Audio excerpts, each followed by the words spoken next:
Hola, ¿qué tal? Buenas tardes. Me presento con ustedes. Mi nombre es Emanuel Hernández. Yo soy Business Development para Count, que es una compañía de Equifax, para todo lo que es Latinoamérica y Brasil. Y el día de hoy vengo a contarles acerca de la gestión de contracargos, en qué consiste todo este proceso y sobre todo cómo tratar de reducir las pérdidas por fraude ocasionadas por este proceso, ¿verdad?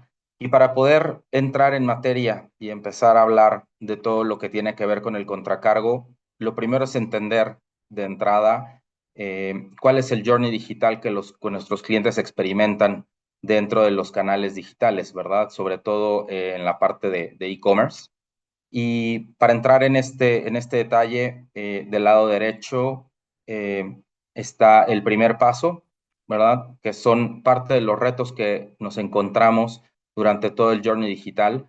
Y uno de los retos más importantes es el famoso Account Takeover Protection, ¿verdad? O la protección contra el robo de credenciales, ¿verdad?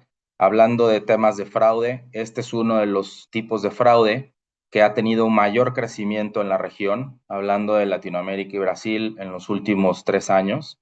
Eh, Evidentemente disparado inicialmente por la pandemia, por el boom y el crecimiento de los canales digitales.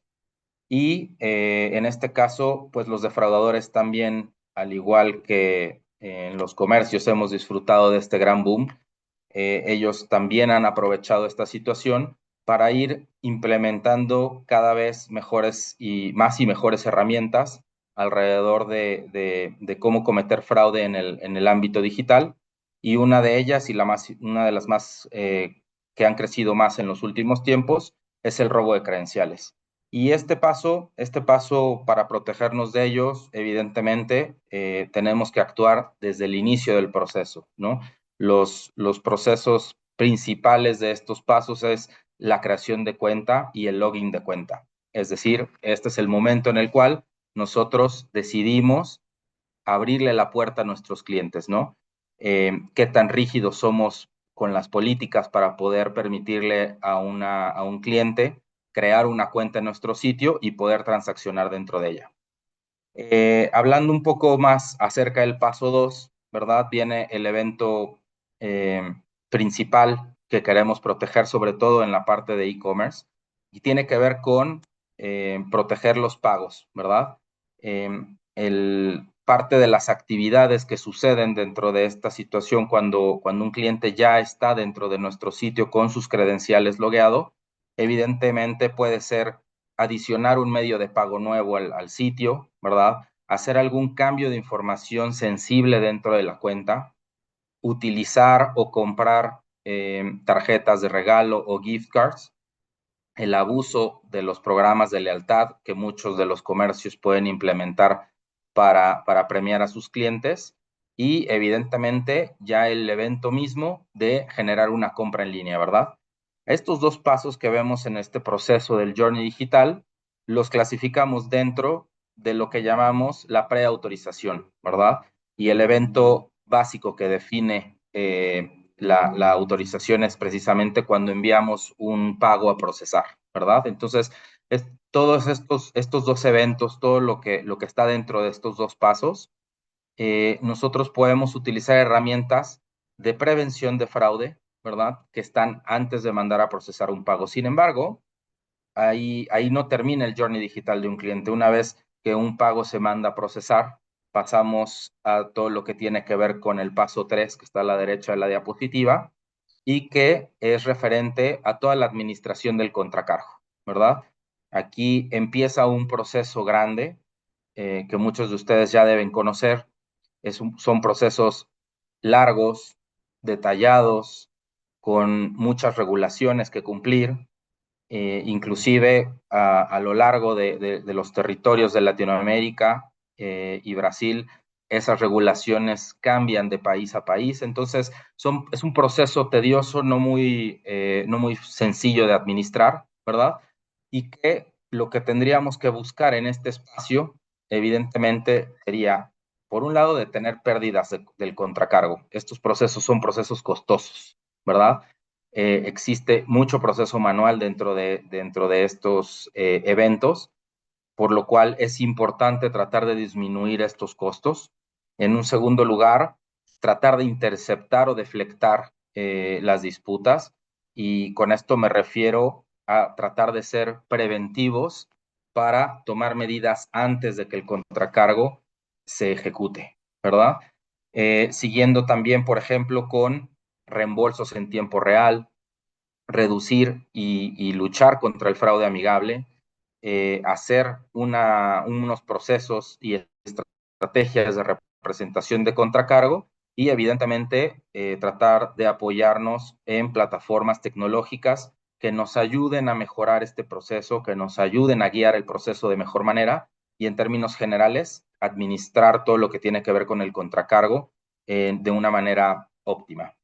Y todas estas acciones que podemos ejecutar están agrupadas, como comentaba antes, ya en la parte de la post-autorización, ¿no? Entonces, son dos grandes mundos en los cuales, afortunadamente, existen herramientas para poder luchar contra el contracargo, ¿vale? Las acciones para prevenir un contracargo comienzan desde el inicio del journey digital de los clientes. Con esto a lo que nos referimos, evidentemente, es que podemos ser preventivos para evitar estos eventos de contracargo en la mayor medida posible, ¿verdad? Para esto, una recomendación importante es que busquen herramientas o plataformas, ¿verdad? Que sean end-to-end, que tengan, que sean plataformas que puedan cubrir el fraude digital en estas tres fases que ahora mismo estamos describiendo, ¿verdad? Y para seguir avanzando, tenemos lo que nosotros hemos definido como el fraude digital en estos tres grandes grupos, ¿verdad? Por un lado tenemos lo que es el fraude criminal, por otro lado tenemos el fraude amigable y en una tercera instancia tenemos todo aquello que son contracargos legítimos, ¿no? Entonces, vamos a ir abordando en esta presentación uno por uno y lo más importante, vamos a ir hablando un poco de qué acciones podemos tomar para prevenir y mejorar la administración del contracargo dependiendo de estas categorías. Y el primer reto que encontramos en la presentación es el fraude criminal, ¿verdad? Y aquí vamos a hablar un poquito de algunas métricas, ¿verdad? Que les voy a mostrar que hemos obtenido de algunas encuestas, ¿verdad? En diferentes territorios, tanto en Estados Unidos como en Latinoamérica. Sin embargo, estas métricas hemos visto que son generales y aplicables en general a todo el territorio, ¿no?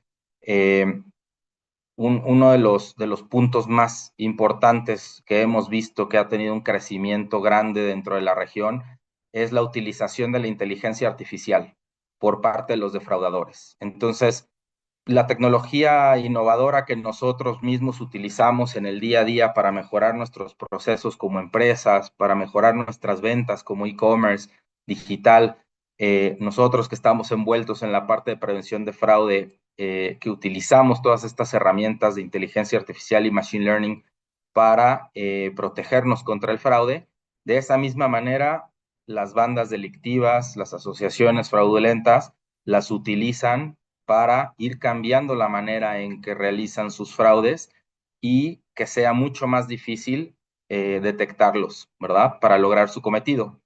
En estas cifras que vemos, que les muestro en esta diapositiva, por ejemplo, se ha demostrado que la utilización de la inteligencia artificial para hacer que haya robo de credenciales y poder hacer transacciones fraudulentas generan, ¿verdad? En esta gráfica lo podemos ver, que si el ticket promedio de los contracargos que encontramos es de $66, cuando hay un contracargo que está envuelto en fraude de robo de credenciales, usualmente el ticket promedio se vuelve $240. Entonces, no solo está creciendo el número de fraudes y de contracargos que están relacionados al fraude, sino el valor del mismo contracargo encontramos que son valores altos, no mucho más altos, por lo cual los costos del contracargo siguen y siguen aumentando.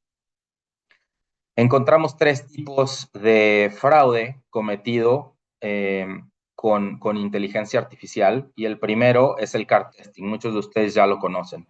Consiste en que los estafadores generen bots empoderados por inteligencia artificial para hacer intentos rápidos de compras pequeñas dentro de los sitios, buscando probar toda la información robada que tienen de medios de pago, tarjetas de crédito, nombres de personas, y entender cuáles de ellas son exitosas para después utilizar esos datos que fueron exitosos en compras mucho más grandes y en sitios diferentes. Por otro lado, tenemos los bots para hackear. En este caso, los criminales generan robots para poder hackear sitios y poder robar credenciales de clientes, información sensible de los clientes, que después van a utilizar para poder entrar a los sitios, ¿verdad? Y ya sea hacer transacciones fraudulentas o inclusive robar más información sensible de los clientes. Y por último, está el phishing, que el phishing es el que ha tenido mayor crecimiento en los últimos 2 años, ¿verdad? Pero en este caso en particular, ahora están haciendo phishing que está empoderado por inteligencia artificial, utilizando aplicativos como ChatGPT, por ejemplo, para que los correos electrónicos de phishing que se generan sean mucho más creíbles, tengan mucho más inteligencia y sean mucho más feasibles. Por ahí encontramos ya muchos correos de phishing que son fáciles de detectar. Vemos que las traducciones de los mensajes con los cuales están queriendo hacer fraude eh, están mal traducidos, ¿verdad? Entonces, por ahí es medio fácil de detectar, pero ahora los criminales están utilizando este tipo de tecnología para poder ser más precisos y más eficaces en su trabajo, ¿no?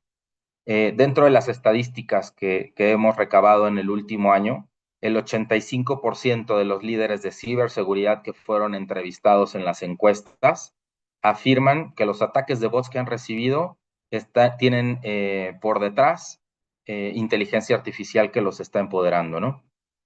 Entonces, esto es muy difícil de mantenerse protegido al día, ¿verdad? Sin embargo, pues hay que, como dicen por ahí, hay que atacar el terror con terror, ¿verdad? Entonces, importante para luchar contra este tipo de fraudes y prevenir, ¿verdad? Que los defraudadores generen mucho más afectación a nuestros comercios, es utilizar herramientas, ¿verdad?, de prevención transaccional en tiempo real, ¿no? Una de las partes importantes para no afectar el negocio es que la experiencia del usuario tiene que ser buena en nuestros sitios. Entonces, hay que tener un balance entre la fricción que ponemos a nuestros clientes dentro de nuestros comercios, ¿verdad?, con el nivel de seguridad que estamos buscando para prevenir el fraude. Y este tipo de herramientas nos van a permitir hacer eso. Por un lado, tenemos que buscar herramientas que utilicen bases de datos globales y colaborativas para prevenir el fraude. Y esto es eh, salirnos de los modelos clásicos de prevención de fraude que aprenden con información únicamente de nuestro propio negocio y del comportamiento de nuestros clientes dentro de nuestro sitio, sino buscar herramientas que además estén retroalimentadas, ¿verdad? Y que nos ayuden a protegernos con información global, con comportamientos de clientes fraudulentos alrededor de todo el mundo. Los fraudes no nada más vienen de nuestros propios países, sino muchas veces vienen de afuera. Entonces, es muy importante que las plataformas antifraude cuenten con este tipo de características. En segundo lugar, evidentemente, tecnologías, apoyarnos de tecnologías para prevenir el fraude, como pueden ser las tecnologías biométricas, como pueden ser el device fingerprint, para analizar los dispositivos desde los cuales están haciéndose las transacciones dentro de nuestro comercio,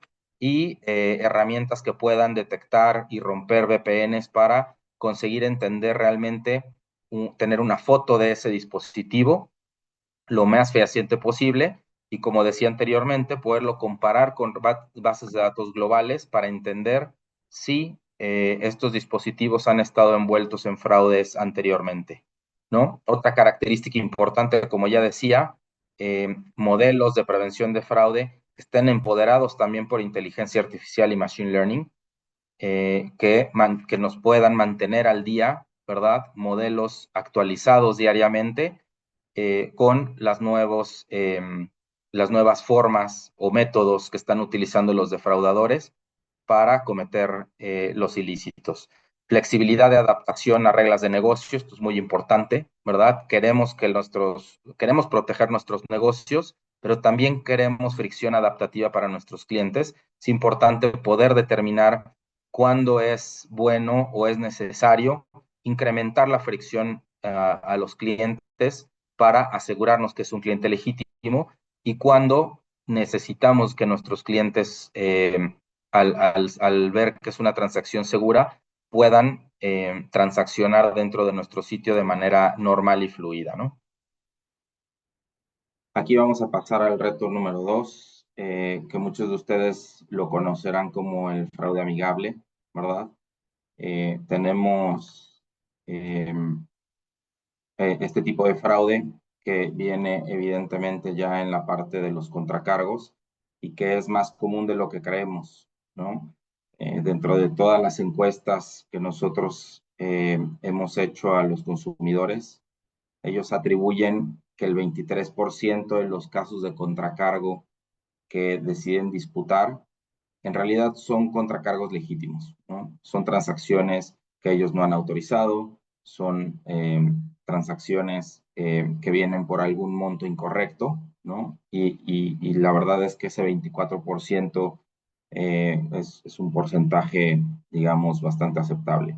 Por otro lado, está otro 27%, ¿verdad? Que ellos lo atribuyen a errores del comerciante.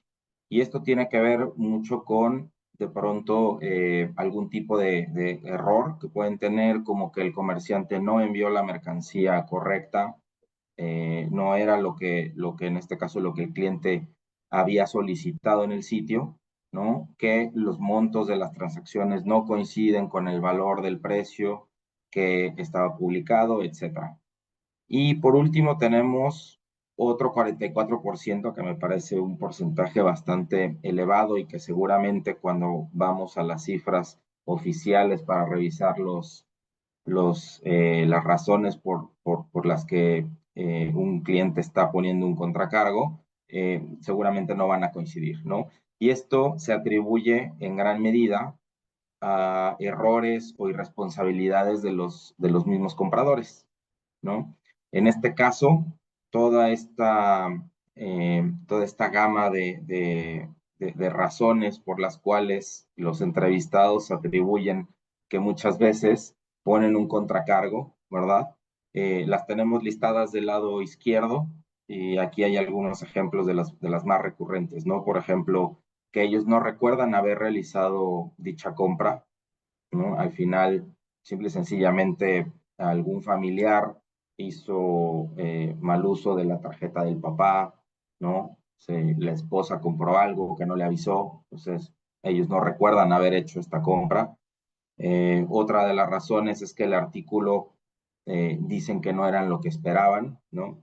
Que se dieron cuenta de que esa compra, por ejemplo, era parte de una compra recurrente, ¿no? En este caso, eso pasa mucho de pronto con los esquemas de servicios o de rentas, donde los clientes de alguna manera creen, a veces por no leer, a veces por no informarse bien, ¿no?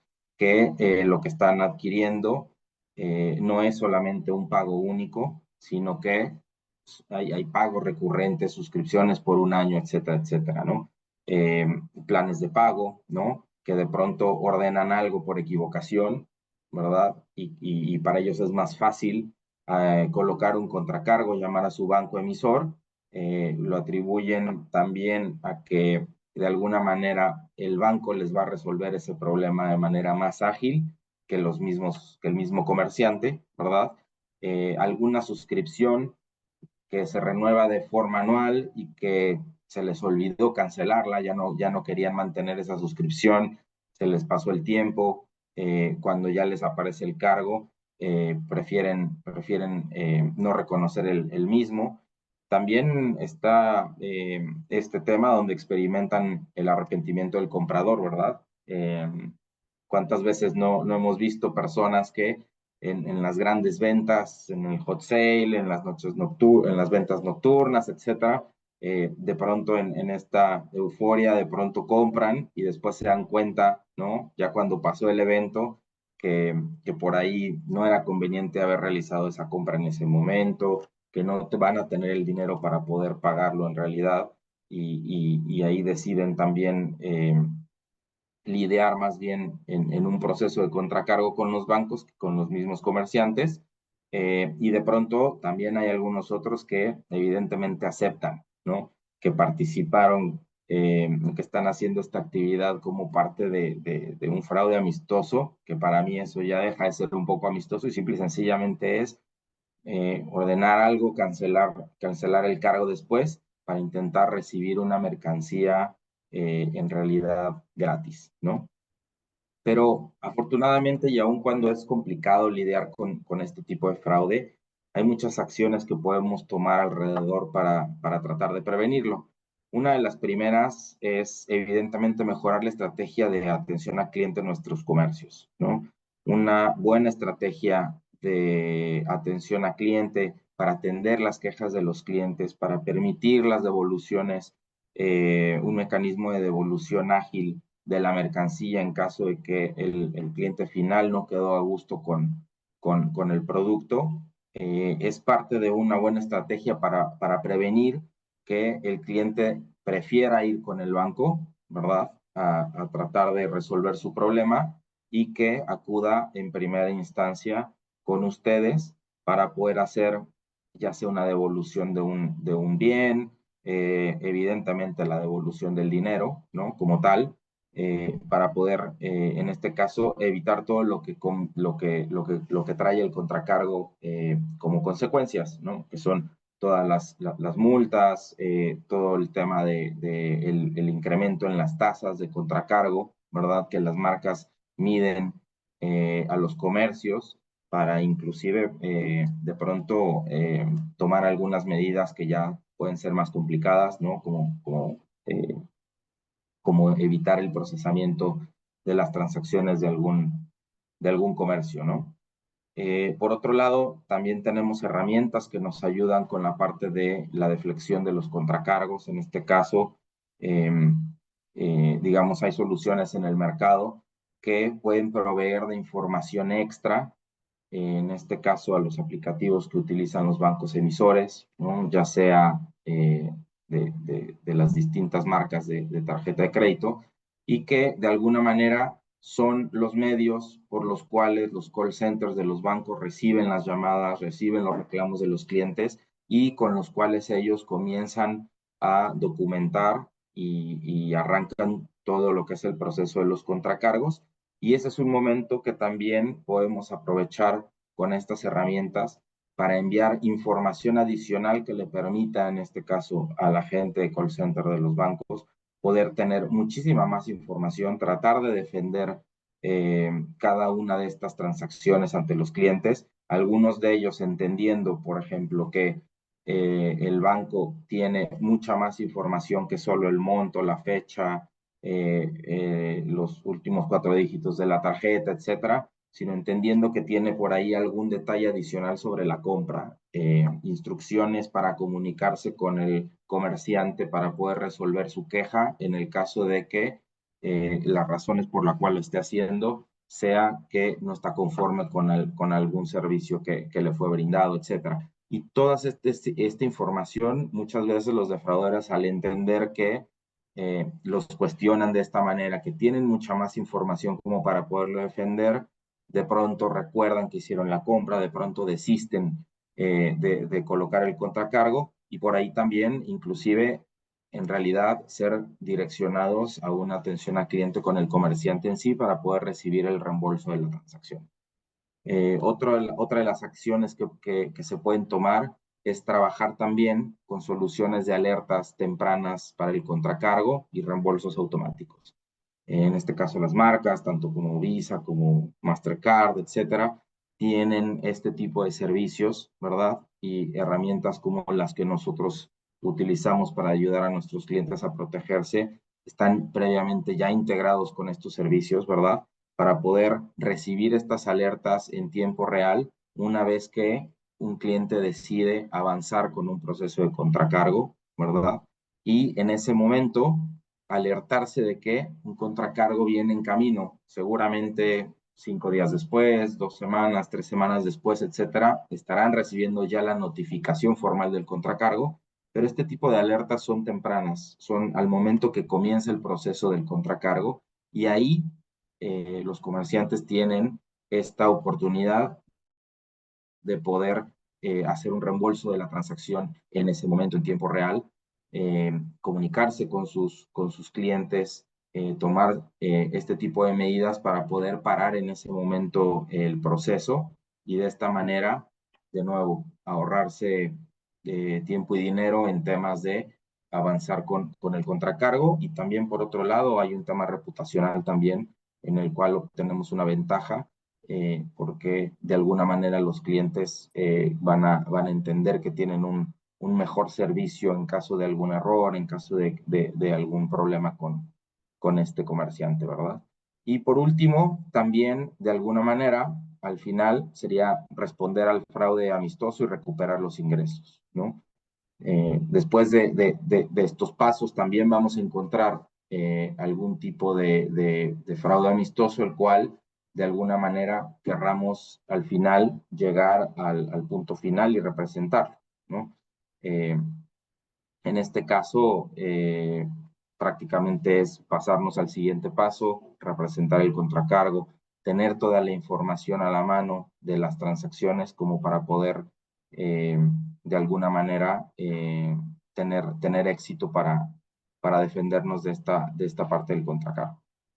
Y por último, vamos a pasar al reto número 3, ¿verdad? Que es lo que estaba comentando al final de la diapositiva anterior, que es la administración y la disputa de los contracargos. Dentro de todo lo que platicamos, tenemos estos distintos tipos de fraude, pero al final siempre va a existir también aquellas transacciones que en realidad queremos disputar, ¿verdad? Que en realidad son algún tipo de problema, ¿no? De que proviene de algún fraude, ¿verdad? Y tenemos necesariamente que entrar a estas etapas de contracargo, ¿no? Las tareas, y quienes están familiarizados con estos procesos, saben que las tareas referentes a la administración del contracargo son realmente desafiantes, ¿no? Estas tareas usualmente son básicamente tareas repetitivas, ¿no? Nosotros, dentro de toda la información que hemos recabado y encuestas, nos damos cuenta que todos los trabajadores que están envueltos en estos procesos, ¿verdad?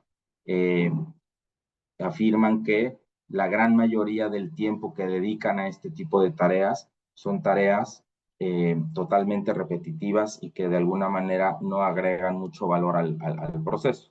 Entonces, en esta parte del proceso, en realidad contamos con tres distintos challenges, ¿verdad? En el proceso, que en primera mano tenemos los procesos manuales, ¿verdad? Todo lo que tiene que ver con la gestión del contracargo y lo que platicábamos hace un momento son tareas que consumen mucho tiempo, tenemos muchísimos costos asociados por todo el personal que se requiere, una mano de obra extensiva también, ¿verdad? Para poder administrar todas estas tareas.